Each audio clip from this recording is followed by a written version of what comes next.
So we'll get started with the meeting. Welcome everyone. Everyone's doing well. First item on the agenda is the agenda of the November board meeting next Friday. As usual, we'll skip to the public hearings at the end. They start on page 8. Item 28 is Rule 1110.2. Mike, you want to just give a brief? Sure. 1110.2 is our landing rule for engines. We're also amending Rule 1100, which is our implementation schedule for the reclaimed landing rules. Essentially, we did a bark assessment for the engines and concluded that the current limits that are in 1110.2 for NOx will remain for the engines that will be transitioning out of the reclaim program. We expect 21 facilities in the reclaim program with 76 engines to be impacted by 1110.2. 47 of those engines will actually need to make changes to meet the NOx concentration limit. We've addressed during the rule development process several key issues. I wanted to highlight 3 of them real quickly. We're changing the averaging time to 1 hour to minimize startup and shutdown emissions. We're added interim VOC emission limits for linear generators, and we're having a alternative compliance schedule for lean burn gas compressor engines to accommodate facility-wide engine modernization. During the last stationary source meeting, there was an issue that was brought up regarding offshore crane engines, and we did work with the facility to address their issue. We will be having them submit an inspection and monitoring plan to demonstrate proper operation of their equipment rather than doing a source test. The cost effectiveness, we're expecting a reduction of about 0.3 tons per day of NOx emissions from this regulation, with an average cost effectiveness of $33,800 per ton of NOx reduced. There is one category, rich burn, which has a higher cost effectiveness, but that's mostly because they have to install SEMS. There really isn't any emission reductions in that category, but the SEMS are there for the monitoring to ensure compliance with the rule. That concludes my update, and if there are any questions. I'll just add that in addition to Beta Offshore, which had the specific issue that Mike mentioned that's been resolved, there was another company, Edigen, who had the linear engines. We've also resolved that issue. So we don't expect any controversy at the board meeting next week. I think we've resolved all the issues. Any questions? Snow Summit is on that list. Yes. And yet, their emissions are all in the winter, so there won't be any impact on ozone. So why not an exemption for facilities that are in operation only in the winter or non-smog? So what we've done for Snow Summit is we included a low use provision, so that since they only operate seasonally, if they are able to stay below those number of hours, that they can maintain their current limits. Good. Is that in the staff report? Yes, it is. Okay. Any other questions? Okay, we'll move back to the beginning of the board agenda on page 2. There's the minutes, which you don't have yet, but we're going to set hearing on 1480. We're still working with some of the stakeholders. Susan, you want to give a very brief? So, Rule 1480 is it's a monitoring and sampling rule for facilities that have metal, toxic air, contaminating emissions. And the way that a facility would be required to conduct the monitoring would be only after we were conducting monitoring, we found an issue. So there's specific criteria in the rule that if we find that the health risk at a sensitive receptor is over 100 million, that's one of the main criteria for us to ask the facility at that time to begin the monitoring and sampling. The reason why we have this rule is that we have been conducting monitoring and sampling throughout the Air Basin in different communities. There have been instances where we have found very high levels. We brought those facilities into our Rule 1402 process where they've had to do a health risk assessment. Those health risk assessments, the threshold for a significant facility would be 100 in a million. These facilities, we've seen health risks that were in excess of 1,000 in a million. So we know that when we have these types of situations that we want to monitor until the permanent controls are installed. So these facilities that we would bring in under 1402 under a potentially high risk level facility would be the same types of facilities that we would bring in to ask to do monitoring. Since 2016, we've had three facilities that have been potentially high risk level facilities. So in terms of the number of facilities that would be brought in, we would think probably no more than 3 to 5 a year that would be asked to do this type of monitoring. Stakeholder comments have been focused primarily on the cost. Concerns that for some of these metal toxic air contaminant facilities, the facilities can be small, that the focus for them should be putting on controls. We agree that focus should be putting on controls, but we need to do this additional monitoring when we find these sort of excessive situations. So we've been working with the facilities in terms of how we can bring down the cost of the monitoring. So we've been, originally we said 2 staff people to go out to do the monitoring. If they can provide us with access to their facility where we can safely collect the samples, then it would be 1 staff person. They also have the option to either pay us to do the monitoring, or they can have a third party conduct the ambient monitoring and sampling. We've had 10 working group meetings, and then the last one was yesterday, and we had some additional discussions with the stakeholders, so we're going to hold another working group meeting on Tuesday to try to shore up these the kind of remaining issues and concerns from the stakeholders. But I think even at the end of the day, the concern will be cost. Any questions for Susan? And they can, as they install controls, the monitoring requirements become less once they become more compliant. So they might have 1 or 2 years of high cost while they do the improvements, and then the monitoring requirement drops off after they, right? Right. So there is kind of a step down, and so when they first start monitoring, it'll be monitoring for 1 every 3 days, and then we originally said a minimum of 2 monitors, and now we're saying a minimum of 1 monitor. And then they came back and said, well, we actually might want still the minimum of 2 monitors because we want to keep that upwind monitor in case we want to argue that it's not us. So I think we'll still keep the minimum of 1 monitor, and it'll be their choice to have that second monitor. And then the step down would be that if there were 2 monitors, that they could go to 1 monitor, and then instead of sampling once every 3 days, they could sample once every 6 days.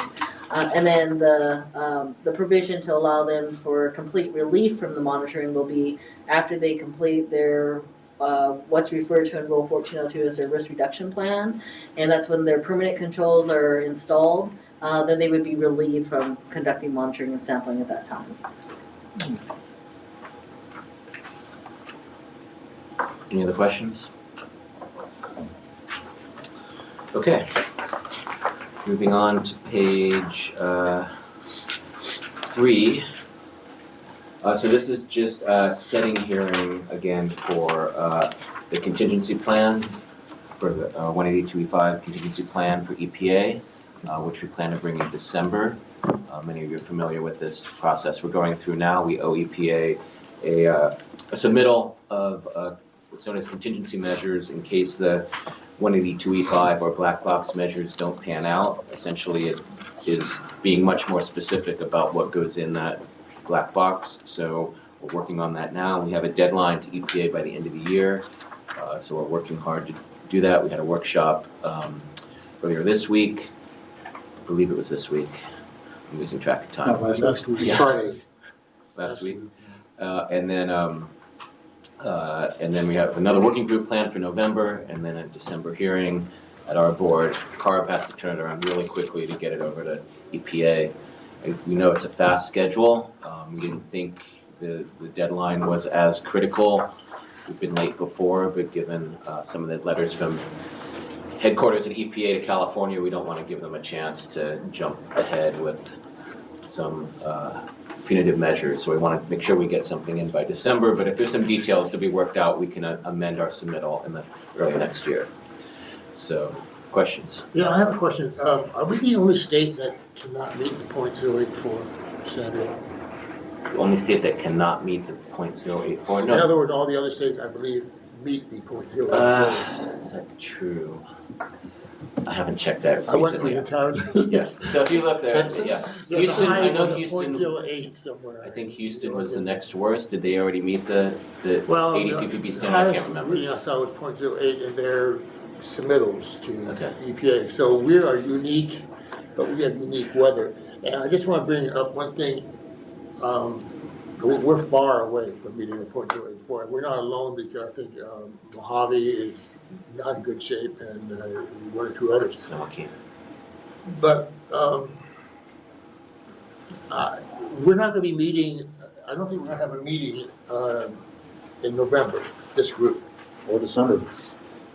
Right, so our group won't be able to take a look at this. It would be maybe helpful if maybe someone could email, because Andy and I know have gone through some of the meetings where they present, but I don't know if the other folks have. And maybe it'd be useful if they could get at least the PowerPoint, the slide presentation set. PowerPoint's on stationary, right? Is it stationary? No, the mobile PowerPoint's source. on the We system, presented so- it mobile source, but remember, there's going to be a 30-day package released, I think November 6th, or 30 days before the December hearing. So that package will have the draft, board members will have it, you'll have it. You'll see the whole, everything in there. It's only 64 pages. So far. If you want the presentation material that was done at Well, I mobile know where it is, source. I can Yeah. maybe send it Yeah. to the folks if you Yeah. want. I did that for you. And then again, we're gonna have another working group, or it's an advisory group, AQMD advisory group in November. Anyone's welcome to come to that. Well, at some point, I think, this is I love the dance between the district and CARB and EPA. It's a lovely dance. We do it every 4 or 5 years. But at some point, we need to dig in and take a look realistic. I don't know how you do that without creating any uproar. But someone needs to go through and take a look at our strategy, and if there are some real problems, even though we state that we believe that we can meet the federal standards. I think at some point, the board should be able to have a good discussion on this. Well, we're stating in this document, we can't meet the federal standards without those federal sources being I know, addressed. it's a And- good document, and yeah, I think yeah. they will like it, but we still have the issue of. Okay, any other questions on that? All right, Matt is out. Naveen, you want to handle the next 1, 2, 3, 4 items? So item number 3 is a project that involves a demonstration and the goal of eventual verification of ARB for retrofit technology that can be on ocean-going vessels. And as you're probably aware, ocean-going vessels have a fairly large source of NOx emissions in the basin. And really, there's no regulations that drive those NOx pressures lower. So staff has been working with MAN as well as with MSC to demonstrate that water and fuel injection, basically it's an emulsion of water and diesel fuel, that can potentially lower emissions by about 40%.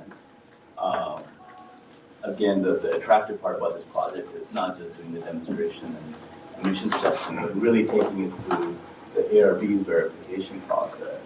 So this type of technology, if it works, can be spread into several different types of man engines.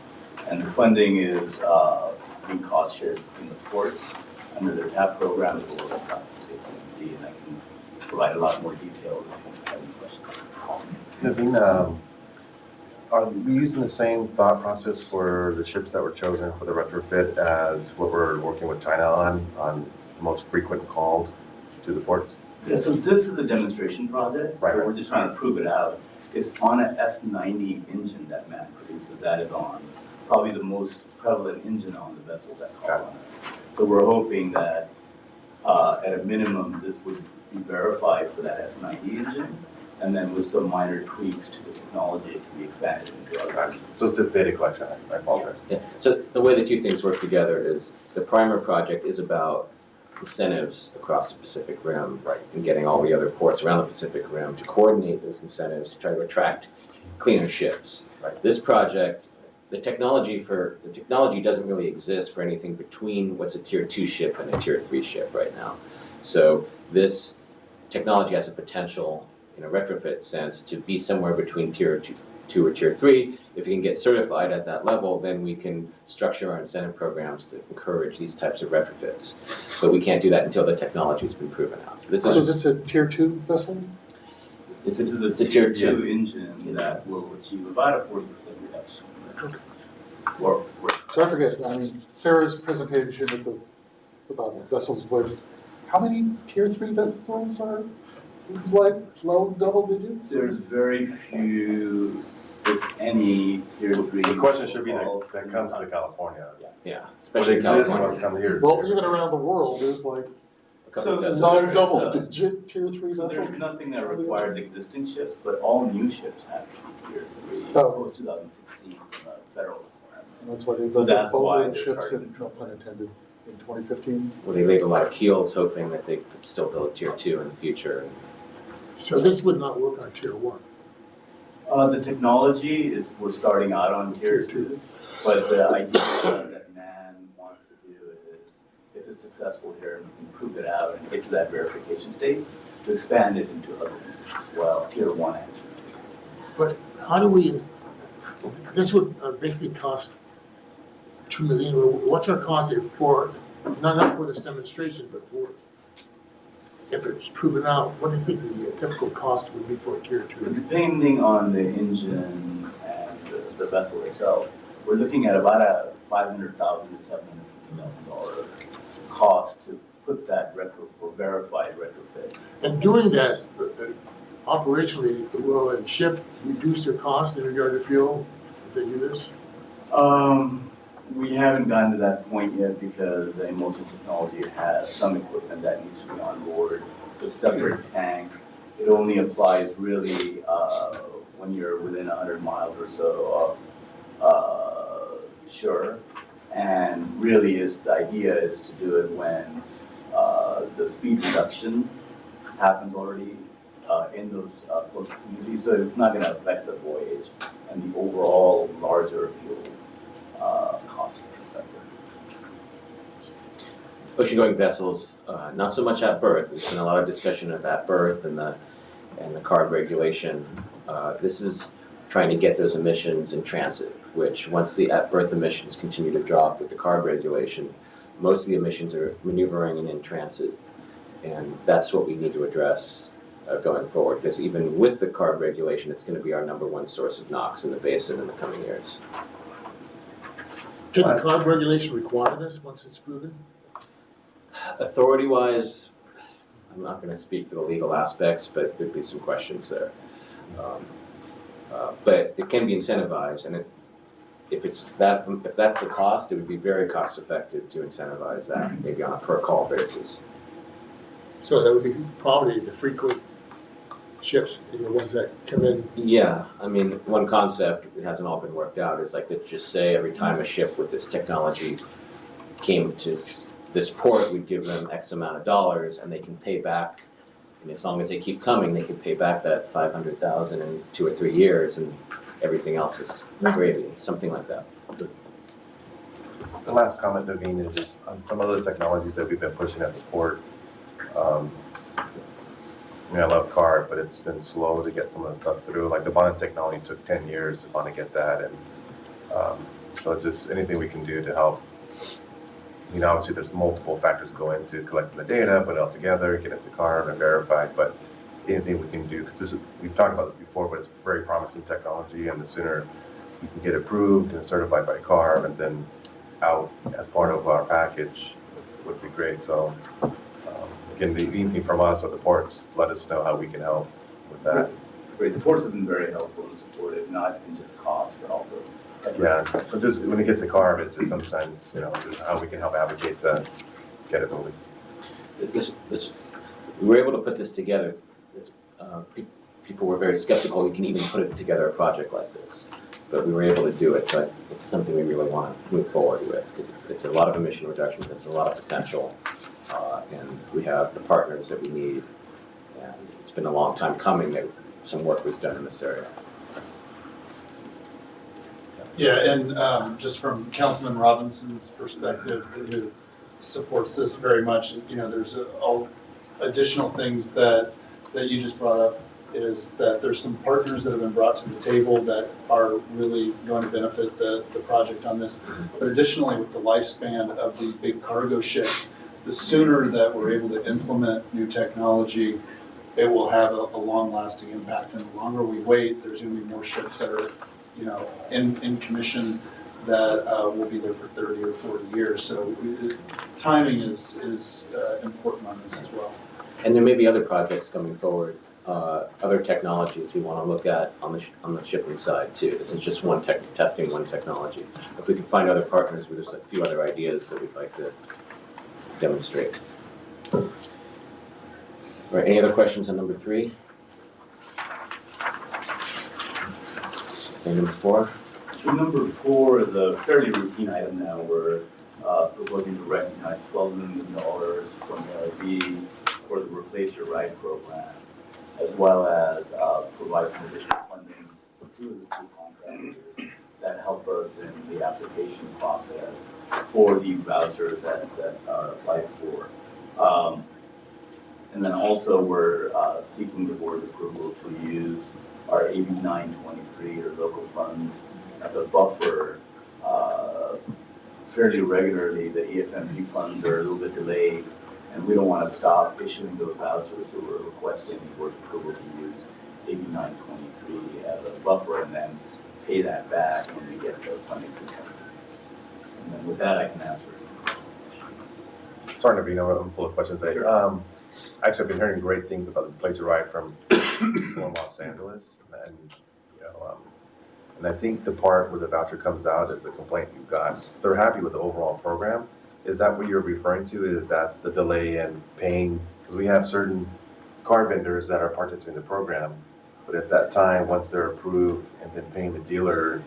It's been up to 6 weeks. Is that the part you're talking about, front funding and then getting reimbursed? Some of it may be related to our funds running low, so that's why we want to use the buffer.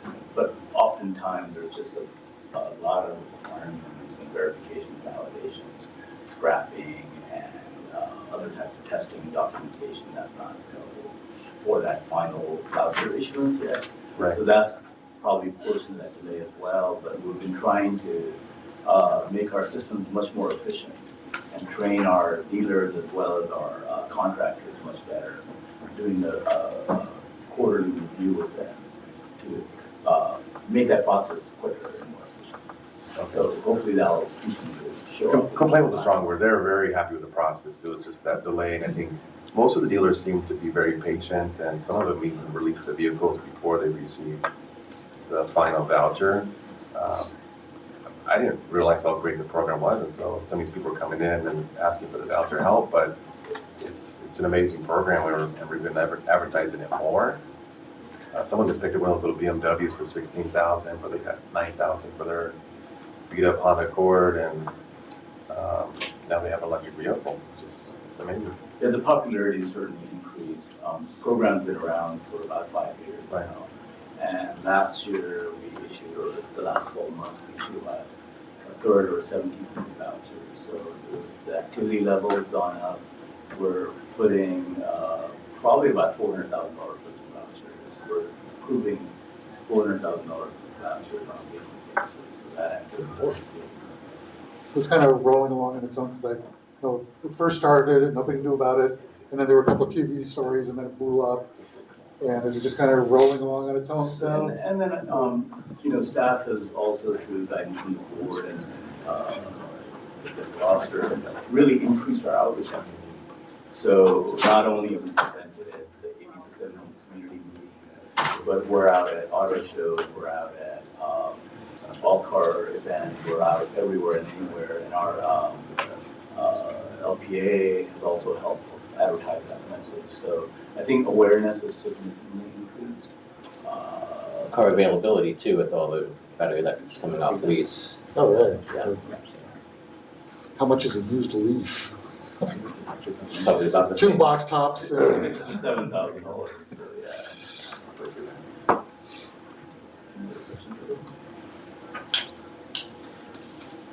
Okay, number 5. So item number 5 is regarding RFP that the board approved for release this spring, and we received 2 applications, one from Cal State LA and one from UC Irvine, regarding a endowment fund that could establish a graduate student scholarship program at these institutions. UC Irvine has a very long and established program, including their National Fuel Cell Research Center. Staff has done many projects with them in a variety of different areas, including hydrogen, power to gas, microgrids and such.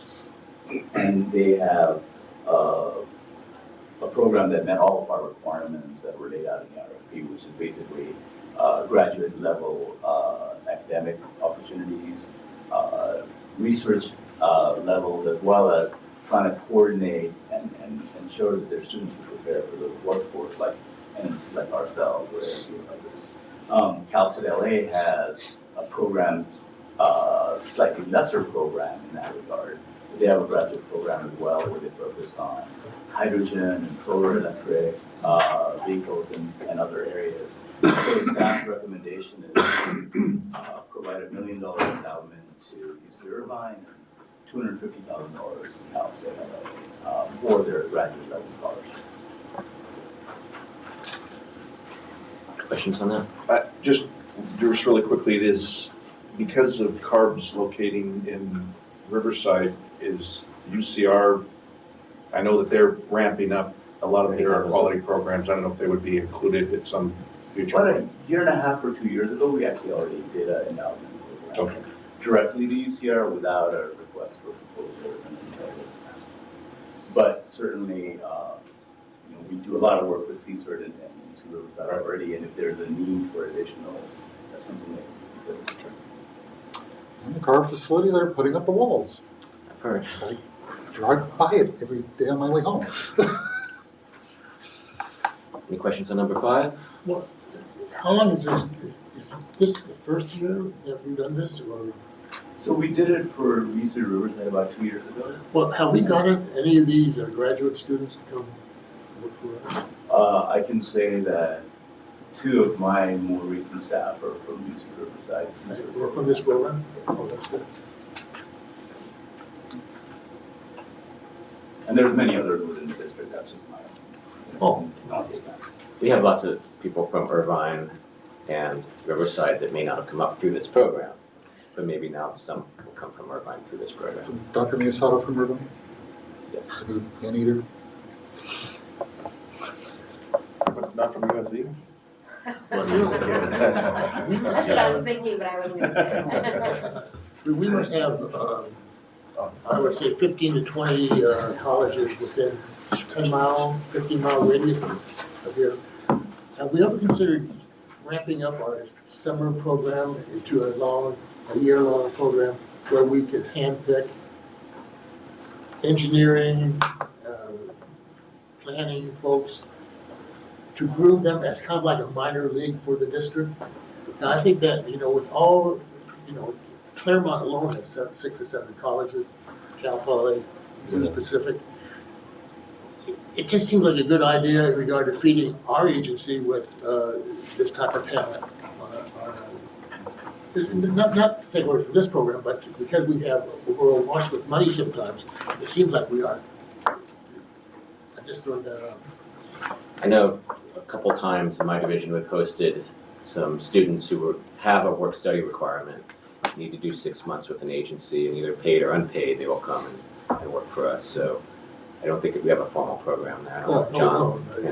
It seems like a good way of getting people in. How do these colleges qualify? Do they have to apply? Is there an application process? Yes, so there was a request for proposal put out, and we Oh, I contacted see. all of the local public schools, and we only received those 2 applications. Oh, wow. But really, the requirements were that they have to have graduate studies programs in air pollution or sustainable or energy management. And that's how they ended this meeting. Thank you. You know, that internship comment, so the County of Orange, we actually just launched a similar program where we developed a truly paid, they are part-time with their staff at that level, and the intent is to bring them up through that, groom them towards some succession planning.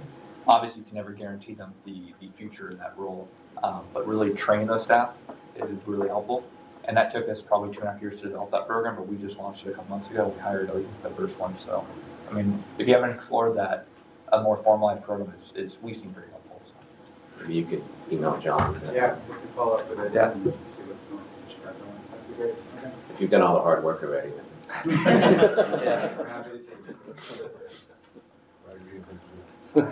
Okay, any other questions on 5? Okay, 6. So I promise I'll stop talking after this. Over the last 20 years or so, the South Coast has funded cleaner school buses. Majority of them have been natural gas school buses. Those natural gas tanks are warranted for about a 15-year period. And after that, they must be turned over. And this is the 4th request to the board to supplement funding for those vehicle turnovers. Since school buses are fairly low mileage usage, they last a very long time. The tanks are expiring, so the staff is requesting an additional $3 million in that fund, so we can continue to support. Questions on that? The transit rule doesn't apply to school buses. Which one then? The electric transit mandate doesn't apply to school buses. Yes, It's just, it does. does it? The, The San Joaquin Valley VW? no, Or the innovative Advanced transit clean right, bus? the transit bus, where everyone has to be electric by 2040, doesn't apply to school buses. Okay.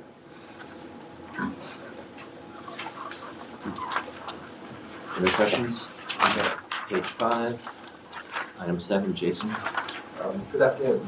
So the first part of this item is a routine annual item to recognize and appropriate money from the USCTA in support of our AQMD program, monitoring program, which looks at ozone precursors. The second part of this action is to restore the general undesignated capital outlay fund in the amount of about $55,000 for previous purchase of analytical equipment. The third part is to appropriate about $225,000 from the undesignated funds in support of the South Coast Air Quality Air Monitoring Network and equipment related to that. And the last part of this action is to purchase said equipment, proposed in the AQMD program and also for the Coast Air Quality Network. And I'd be happy to take any questions on this item. Questions for Jason? Okay, Derek, next 2. The next 2 are to extend the contracts for our Sacramento representation as well as our DC representation. Sacramento representation during their last year of an extension will be going out to an RFP next year. Just as an FYI, one of the firms has already told us they're going to be conflicted out from helping us on SB 732, our voter district initiative, our legislation. Then the Washington DC folks are on their first of 2 1-year extensions. So we have time about talking with those next couple of years. That's it. Any questions for Derek? Which firm is conflicted out? So the Joe Gonzalez and Sons Oh, and Son, they represent a lot of the cities, a lot of the local cities, and so they're the cities are taking on those positions to our bills. So they're conflicted out. Anything else for Derek? So have you considered partnering with the other districts and on this? Sorry, say that again. Partnering with like San Joaquin, et cetera, on the lobby in regard to going, reducing our costs and going with, you know what I'm saying? So other districts like San Joaquin, their focus is different from our focus, and their direction. They, like to give you an example, San Joaquin, they want to delay implementation of the 2023 standard. So they're out there lobbying on that, and we don't want to delay it. So, you know, Might as well, we're not gonna read it. that's not for me to decide, that's for the board to decide, but, you know, that's basically, so their goals are not the same as our goals. Just a Yeah. quick question, did Gonzalez declare a conflict previously to just notifying us? They already kind of pulled themselves out of that based on the conflict with So cities? they notified us that they are conflicted, they're gonna be conflicted out. They're helping us to set up meetings, but as far as going out and advocating for us at committees or anything, they're not gonna do that. They're just kind of helping us set up meetings. I guess my question is this brand new information to us, or did we know this months ago when they were working on this issue for us? Yes, we did know it, they let us know, I think it was probably June, July timeframe. That's what they told us. So just to clarify, they're working for us on all the other issues and they're gonna continue and they're gonna re-up, but just not on that one, is that Yeah, right? they can help us on this one. Okay, and then are we replacing their efforts on that bill with somebody else or? As of right now, no. Okay, The other two firms will The other two pick up the firms slack. continue to. they'll just move in and work on it, okay. Okay, anything else on that? All right, page 6 is the MSRC contracts. I don't, do you have any details on that or just let it pass it? Okay. Any questions on 10? All right, and then item 11 is the board calendar. for Any next week. changes on the calendar? That was, I mean, is there anything new since you put out the first one? I don't believe so. I mean, we'll find out, I'm sure, if there's some other kind of conflicts, but I think it's just January and July, January and Right. July. are different dates. And then August being dark. And all the committees are still meeting at the same times. This is from the board. I know I plan my vacation to come back by January 3rd, not knowing this was gonna happen. So I have to take another 3 days vacation. I could change my flight. Not too late. In honor of Ruth Ann, and I can't believe I'm saying this, December, what do we got up in December? We've got the airport Contingency plan. MOUs, contingency plan. Those are the 2 biggies. Is there anything else? 1480. Might get a lot of testimony on that. Because I'm just asking the question. Somebody can shoot me in the head, please, or I'll shoot myself. But No shooting. should we have a November consultants meeting, or is this stuff pretty baked and we should, it's our responsibility to be informed? What's the, we have to reschedule, I mean, what's the, It would have to I be could like ask the Wayne, but 21st. what does everyone think? I'm just throwing it out there. You can stone me in the parking lot or shoot me or run over me with your Tesla. Any Okay. thoughts on that? No comments, so I'm gonna drop it. We'll give you a private One briefing. one last meeting. We can live with that. Okay, so there's no questions on 11. And then the rest of the items on page 6 are the receive and file reports, anything on 12 through 15. List of interest on 13, our hearing board this week gave variances for high altitude heaters Two companies, yeah. at 5:30 last night. Yeah. And they're hearing a case now on 1111 as well. Right. And there's a third one who's coming on later today as well. Yeah, Carrier, because they did Train, Goodman and Train were yesterday. and Carrier's up today. today. So. Interesting to watch. Page 7. Item 16 through 19. Anything interesting on the rule forecast? Standard question. Nothing major. A couple of things switched a little bit. Nothing major.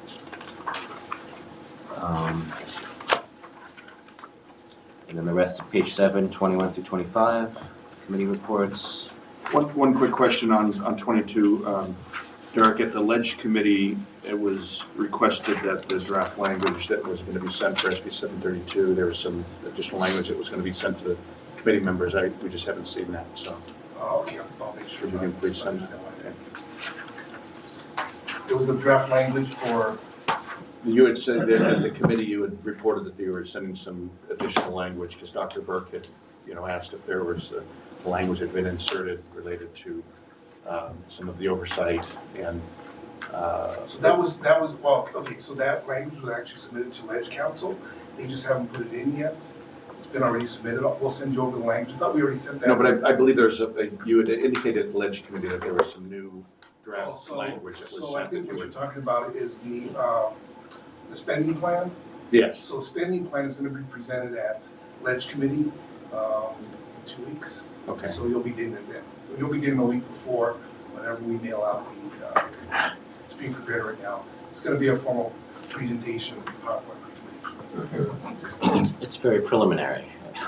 No, and it was understood that in the hearing, or at the meeting, that it was still very preliminary, and it's very fluid. Okay. All right, anything else on 7, page 7? Page 8, items 26 or 27, any questions on that? We already covered 28. That's it for the board agenda.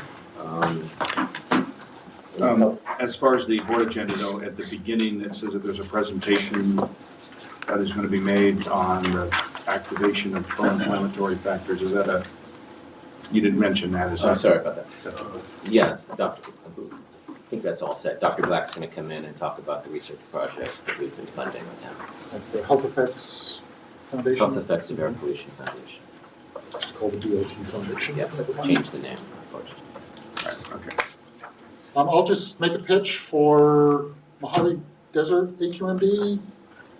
Hosts a conference every year, and it's always really good. It's called CDOG, California Desert Air Working Group. It's in Palm Springs, so it's kind of local. I think ARB is going to be, you're going to be there presenting. It's a 2-day conference in Palm Springs. I don't know how, I mean, they've had it like in Tahoe and Laughlin. I can't justify to my boss that mileage or airfare.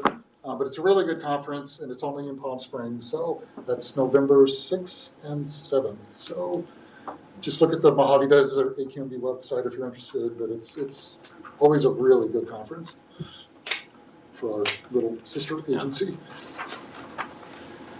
Okay, and then you also see, we skipped at the chair and vice chair elections are on that. All right, anything else on the agenda? Any public comment on the agenda? Seeing none. Any other business? Yeah. I just had maybe some questions on some of the, probably under item 2, but in response to some public comments from our last meeting regarding All-American Asphalt and some of the communication that's been received. I just had some kind of questions. I don't see anybody from the public here today, but last month there was some kind of statements made by the public saying that there is toxic and cancerous materials that's being, emitted from this facility. Is there, what materials are there that are toxic and cancerous in the levels that are being detected? Is the district aware of anything like that I'm at not this point? familiar with Terrence and Jason or Marion. Maybe you could talk about our response. I haven't seen any sampling results, if there are any, so go ahead. Well, currently, we're working with the local fire department to try to have them assist us in obtaining the samples. We don't have any samples at this time, although we've issued several public nuisance violations for odors. We're reaching out to the cities. They've recommended certain type of truck routes, but there's no requirements for the trucks to use those routes right now, so they're just basically advising them of that. But we also have reached out to our internal staff on the last risk assessment that was done on the facility, which was, I believe, back in 2016, 2015. So we're reworking the numbers based on the new growth that is out in the area. Some of the residents' new homes have been built closer to the facility, so we want to take another look at that. And so hopefully we'll be able to gain more information from that. and it's kind of and thank you for this, to the staff for working so diligently on this and working with the residents and working with the facility. There was calls from the public. Now, I know that the district doesn't have the right to do anything like this, but calls from the public to move the facility. If the facility were to move, where would be the most likely destination for such a facility to move to? I have no idea. What are you looking at?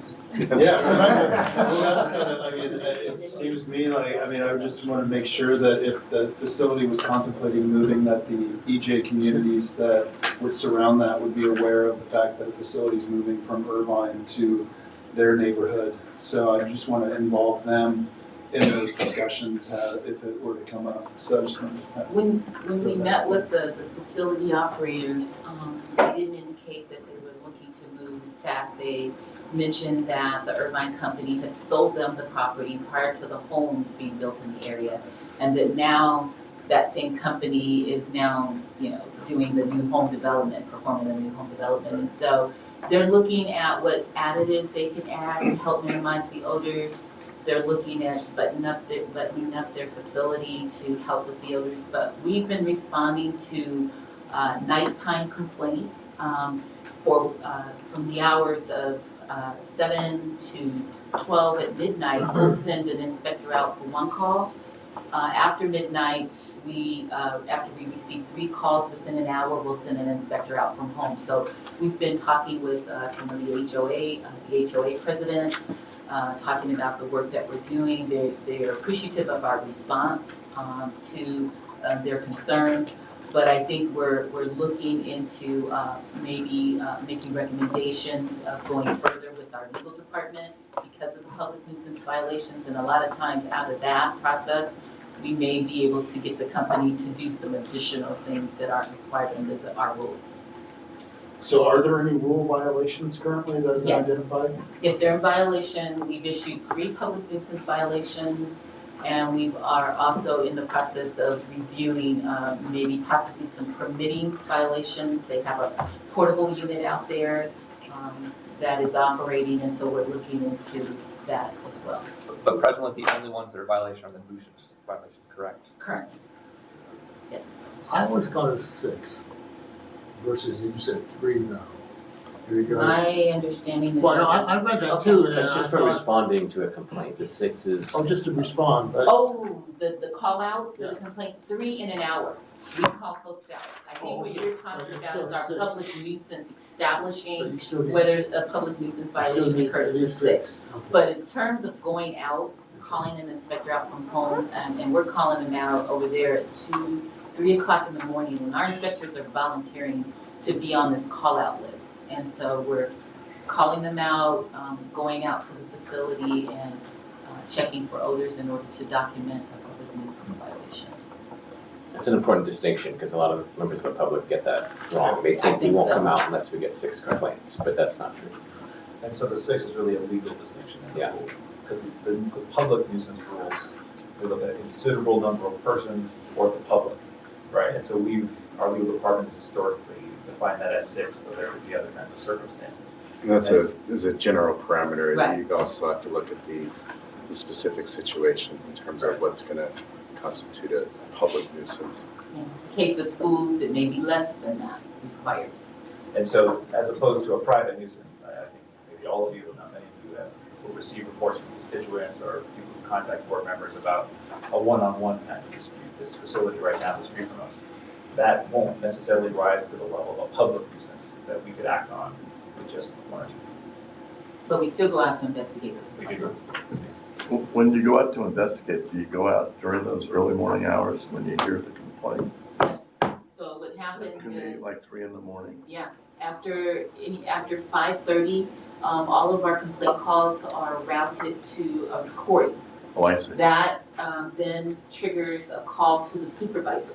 The supervisor will get those calls any time of night, and then after 3 calls, after midnight, we will send, and then the midnight standards are only in this case, that will call somebody out after midnight for 3 or more. Up until midnight, we'll send somebody out for 1. And the reason being is because we found that there were, in this particular case, after the calls that were made after midnight seemed to be from the same residents. And so we wouldn't be able to establish a public nuisance based on all of those complaints coming from the same household. So that's why we said after midnight we'll do 3, but before midnight based on 1. Is there, I'm trying to remember some of these community meetings we had, and I thought there was some sort of device that residents could trigger on an odor complaint. Is there? Canister? No, that somewhere that you can grab a sample of the air. Oh, Tedlar bags. So in some cases, we will work with the residents like we did in the coastal area. We gave about 10 of the community members that came and met with us and talked to the board. We gave them Tedlar bags to be able to grab an air sample. Oh, we haven't done that with this. We have not done that with this group. We are moving. We thought in this case, because the fire department is so close to the area. So it's, this is all really great information, but just to make sure that we're not going beyond a brief questioning and response under item number 2, maybe if you could just finish up your thought, and then if there's further questions, you can probably be available after the meeting to answer. Sounds good. Wait, can I just ask if we're getting positive responses from these residents that we're actively involved in I've been hearing and back. responding well? I've been hearing back that they appreciate that we are sending folks out at night and to investigate the complaints, and we're hearing their concerns. Okay. Yeah. Any One other other brief thing, business? yeah, one other thing I'd like to ask is, given our new normal of power shutoffs, which we're actually experiencing currently in San Bernardino County, and there might be other places, I know that there's an increased amount of usage of emergency generators. And I'm just curious if the district is going to be investigating or looking into, not only, I know schools have, they're trucking in generators as we speak, I know in some schools, to keep the classes going, and businesses, and I know individuals are now buying small, they're clearing the shelves at Home Depot and buying the small engines. So I'm just curious about the impact or potential impact of the increased emissions and concerns. Yeah, I mean, this is an issue throughout California, so CAPCOA is aware of the issue and we're looking into it. Some of those are portable. Portable don't come under our rules. Some are below, the smaller ones are below the exemption level in our rule. And typically in the past, if there was an emergency situation, they went above the exemption limit and number of hours on emergency backup, they would come in for a variance. So we're just keeping an eye on it to see if it's going to require variances or potentially if this is going to go on multiple years or longer, which my personal view is people aren't going to stand for power getting shut off 3 weeks out of the year. But if it is persistent, then we may have to look at some rule. I just was wondering, again, based on our modeling or on actual emissions readings that we're getting, if we're going to be seeing spikes or increased amount, especially if businesses are being shut off and they're firing up their emergency generators. It's hard to tell. I mean, it's maybe in retrospect, some of the emissions reporting will pick it up, but it probably won't pick up all of it. So. And then you already touched on it, though, that is if they might need to come in for variances, because now, again, they have to start firing up their stuff. 200 hours. So if they use it over 200 hours a year, then that kicks them into some rule requirements, and some of those generators aren't clean enough to meet the rule. And are those, is that 200 hours included in when they do their testing? Separate from testing. It's separate, okay. We just got dinged for that. But we got a variance. They paid the fees. I want to point out at LADVP, we're not cutting off anybody's power. Maybe I should do it. Yeah. Don't worry about those well. Lower rates. Okay. And we incentivize a battery backup for your solar power. I'm thinking about it. I live in a fire area, so I don't think they've shut off my power yet today. That We can make a call. Okay. We have some staff who are, they're like cleaning out the refrigerators right now because they've been off for 12 hours. Yeah, we'll keep checking. Anything else? other business? Public comment? None? Okay, we will adjourn. Nope.